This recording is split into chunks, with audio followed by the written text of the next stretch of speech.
तो कामरान साहब, ये इसमें जो कॉस्ट ऑफ डूइंग बिज़नेस जो एक चैलेंज की सूरत में मौजूद है, जो इंडस्ट्री के जो मसाइल और मुश्किलात हैं, हम पिछले साल, 1.5 साल, 2 साल से सुनते चले आ रहे हैं कि ये अब इसमें कमी आएगी, अब ये टैरिफ कम होगा एनर्जी का, लेकिन वो नहीं हो पा रहा। अमेरिका से हमने एक बेहतर टैरिफ हासिल किया, लेकिन उसको भी हम पूरा उसका फ़ायदा नहीं उठा पा रहे अपनी कॉस्ट की वजह से। तो ये सब चीज़ें बेहतरी की जानिब हैं गामज़न, या अभी भी इसमें इंतज़ार ही है आपको कि ये बेहतर होती जाएंगी आगे?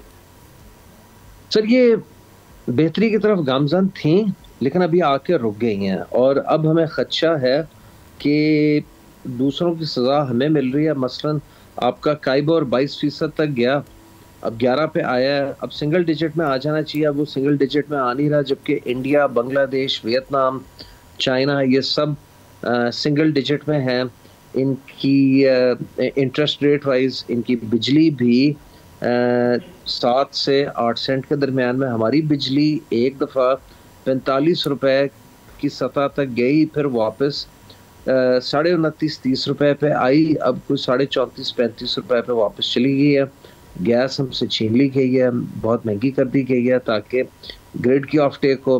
टैक्सेस बढ़ा दिए गए हैं। तो सर, आप एक वैक्यूम में नहीं रहते। जब आपने कोई चीज़ अपनी डोमेस्टिक मार्केट में बेचनी है जहाँ पे फॉरेन कंपेटिटर्स की पेनिट्रेशन नहीं है, उसमें तो आप माल बेच लेंगे, लेकिन जब बात आएगी एक्सपोर्ट करने पे और सनतकारी पे, वो आप कर नहीं पा रहे, बिकॉज आपको compete करना पड़ता है। जब आपको compete करना पड़ता है तो सिवाय एक रीजनेबल या लोअर लेबर कॉस्ट स्ट्रक्चर के आपके एडवांटेज में कोई और चीज़ नहीं है।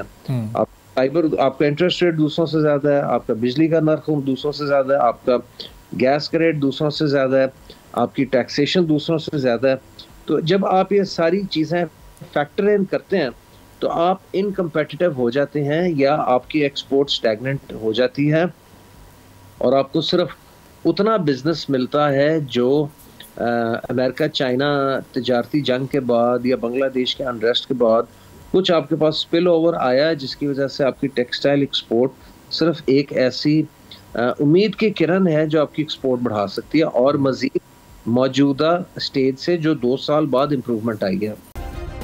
सब्सक्राइब करें और बेल दबाएं ताकि कोई खबर रह न जाए।